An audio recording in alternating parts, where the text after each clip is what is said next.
These women have been physically, emotionally and sexually abused from when they were little girls. It was very worrying again when the Wales on Sunday found out that there was only 2 men who had been prosecuted for curb crawling in Wales. Well, I don't think they'll ever be stopped.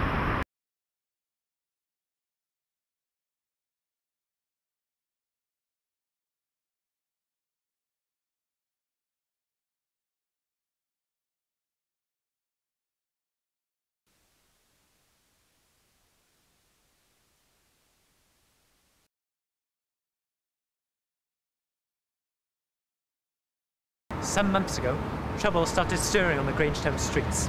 Neighbours and local residents started complaining about the prostitution and curb crawling that was happening in the area. It seemed as though the peace was well and truly shattered, with cars being left in the lanes behind houses and town pride at an all-time low. But soon afterwards, things started to change.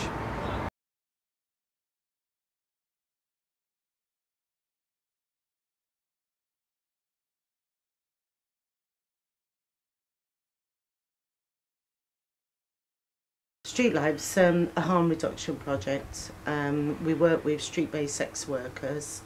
We're part of a forum. There's the Cardiff Sex Workers Forum.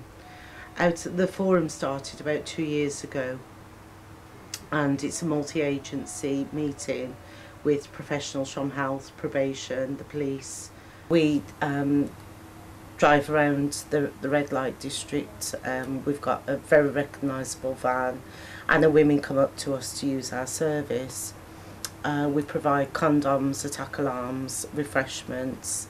We work with probation. If a woman, for example, breaches probation, then we can sort of come to some arrangement that she's not sent to prison, because we find that women who are sent to prison often lose their children go into the care of the local authority, they lose their accommodation, they come back out of prison, and it's a vicious circle.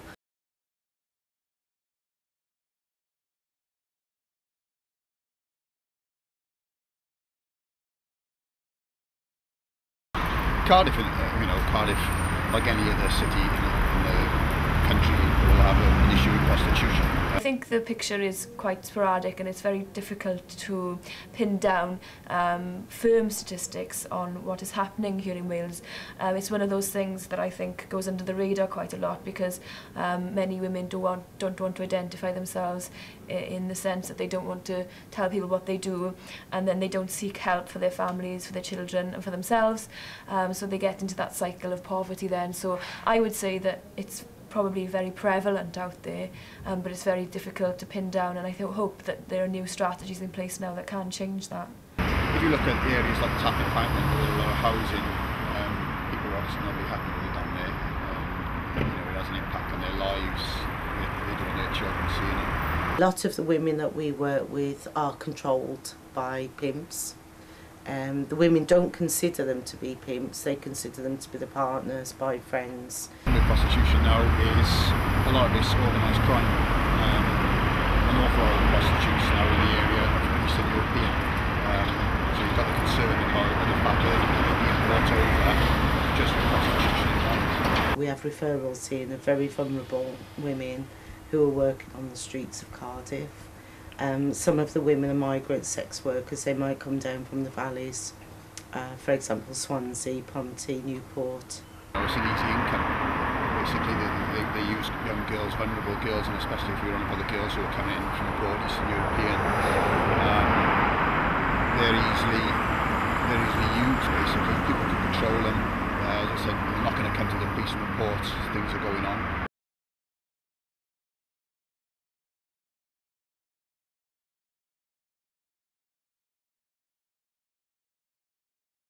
Working very closely with the police in Cardiff at the moment. A few times a year, the police will run operations. Quite often you'll target the massage parlours to operations in there. But it tends to be in relation to complaints from the public, or issues we may have in relation to drug use, or unwanted behaviour in certain occasions. The police in Cardiff are very good actually. We've actually got 2 police officers who come on evening outreach with us, and their role is to be sort of a police liaison officer. From what I heard from the evidence on our committee again, I think that the police need to do more in the sense that they know where the brothels are. They know that there's some areas of Cardiff, for example, where women, you know, we see them even in the middle of the day go out on the streets in certain areas of Cardiff. And, you know, I think that they could be doing more in that sense.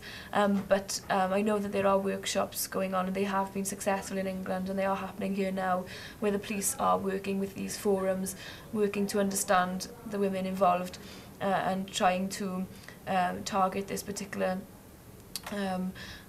crime, if you want to say that.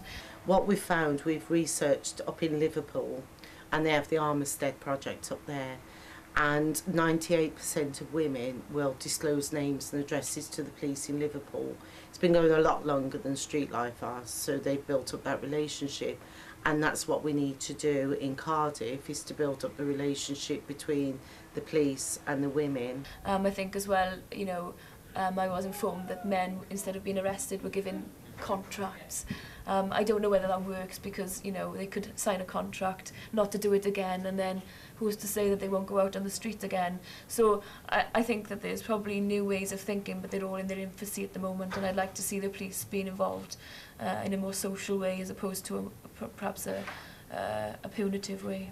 We've got to sort of spread our resources around the city and deal with the most appropriate crimes. And as you know, as the city of Cardiff, it's not a particularly violent city, it's a fairly safe city, but we do get big incidents.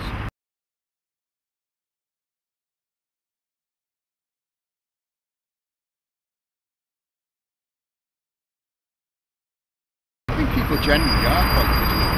I think the problem is that people don't like to report it because they're fearful of getting involved, or fearful of repercussions. For fear of sounding like the big society advocate, I think that lots of people, you know, have become removed from people's lives, you know, next door neighbours not knowing each other. And for a lot of these women, from what we heard on the committee that I chair, you know, even just a next door neighbour looking out for them, you know, they're being attacked, bricks are being thrown through their windows, you know, that type of community support could be much more enhanced. And if people see something happening, they know if it's wrong, they know something doesn't feel right, and they need to report it. I think they need to have the faith in the police, so if they do report it, something will be investigated. If you don't want to give your details, you know, there are ways of people not give their details. When we're Crime Stoppers, you can even ring the police and say, I don't want to pass my details on. I think people need to have the faith that, you know, we will investigate things and there won't be repercussions. But we've all got a responsibility, I think, and again, the media should be highlighting it in a way which is questioning all of these issues, as opposed to glamorising it, which I'm afraid the media does all too often.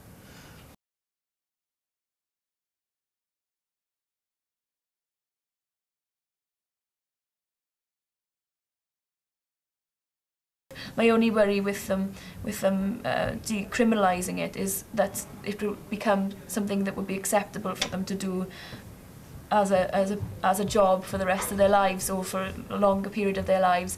And, you know, as somebody who campaigns on women's rights, and, you know, somebody who, you know, is a feminist, I feel, you know, the whole sexualisation of women is something that we need to question, and I don't think prostitution aids that.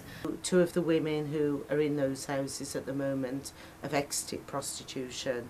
One has a child, and they're no longer out working on the streets. In fact, they don't work at all. The other two women are having the support. One of the women, okay, you know, we see her in the daytime, the project worker sees her in the daytime. She hasn't been seen on outreach for many, many months. And the other woman, her, you know, her sort of frequenting the streets is lessening as she's getting more support, and she's got stable accommodation. It's never going to stop, you know, it is illegal, and that's why it's being driven underground basically. That's why it's going on in side streets, industrial estates. But I don't think it'll ever be stopped.